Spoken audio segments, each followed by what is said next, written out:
Is silver ready for a breakout? Will we see $40 soon? Thompson Coin and Stamp here, and let's talk about this beautiful, beautiful piece of metal. According to kitco.com, right now we are currently sitting at $36.25 per troy ounce. That is as of June 11th, 2025 at 8:04 p.m. And according to a kitco.com article, silver will see a mini squeeze event to address London-New York imbalance. Price could hit $40 this year, according to TD Securities. Golly. And yeah, let's read this article. Hope everybody's doing great today. Thompson Coin and Stamp here.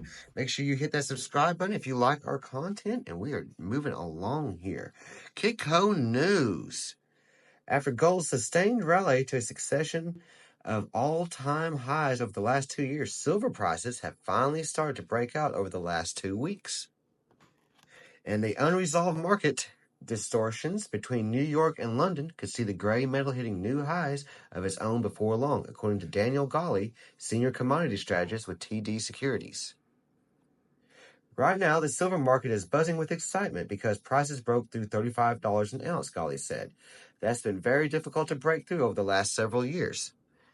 The last time silver prices broke this level, we traded $50 an ounce within 6 weeks. So, of course, the excitement is building, he says. Quote, we think this has been a long time coming, he added. And we think the current market structure favors these kind of mini squeeze events going forward. We do love silver. Gawley said that silver's sharp move higher was caused in part by an imbalance between the major trading hubs in New York and London.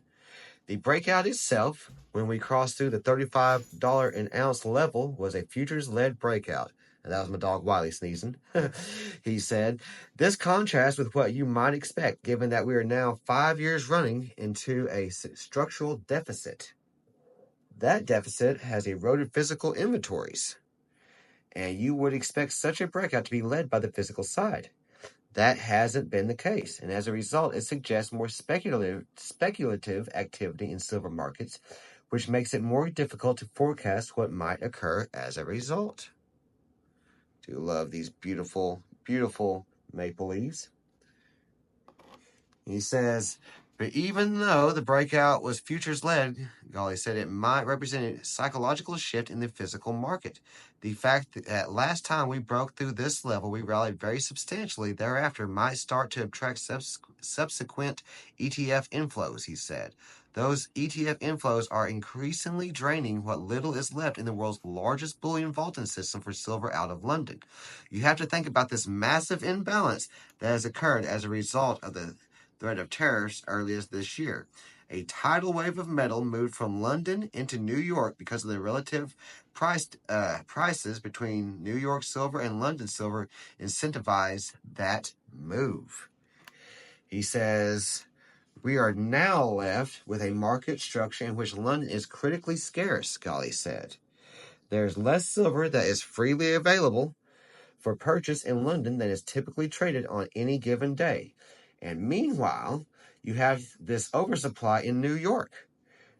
And yet London markets, flip that around there, and yet London markets aren't pricing that scarcity, and the markets as a whole aren't pricing the incentives required for the metal to flow back into where it is actually physically traded. This structure, he says, we think is going to catalyze a series of rolling mini squeezes, as we've called them. That should support a higher trend in prices. Ooh, so silver could be breaking out even more, y'all. Let's look at this beautiful, beautiful, shiny stuff. It says, turning to the demand side, Gawley said, it remains strong as well. Demand is doing just fine, he said. The one thing that I will say since the threat of the trade war became more apparent is that most analysts out there expect a downturn in demand for raw materials. A downturn in the global economy, and we've not seen any sign of that just yet. Our proprietary gauge of broad commodity demand growth is now at the same levels as was prior to Liberation Day. It's hard to know whether that's being unduly influenced by stockpiling and front-loading of demand because the world still remains uncertain of how the tariff outlook will look. but for the time being, demand is doing absolutely just fine. As for what silver might do in the weeks and months ahead, Golly sees one of three potential scenarios unfolding. One is the imbalance isn't resolved. He said that in the current state, because physical silver is mostly traded out of London and there's a lack of availability, then firstly, the market will become increasingly illiquid, such that any demand for physical out of London will have a bigger impact on the price. Hope I didn't move that out of camera there. That one's not want to come out of there. Whew.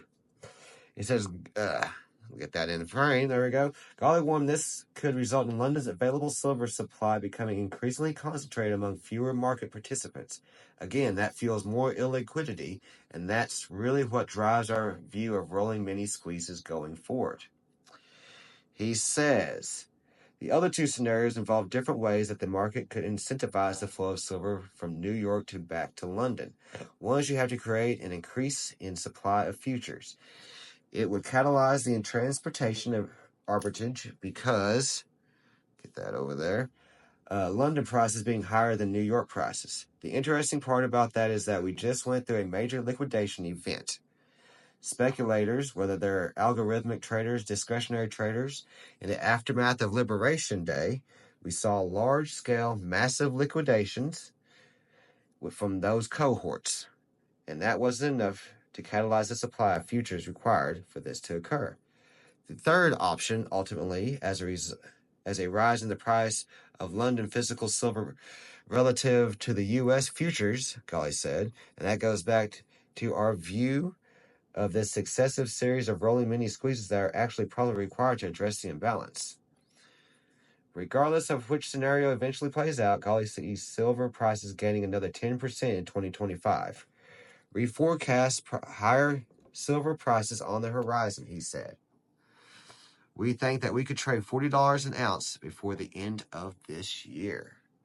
I really hope so. I'm ready for silver to break out.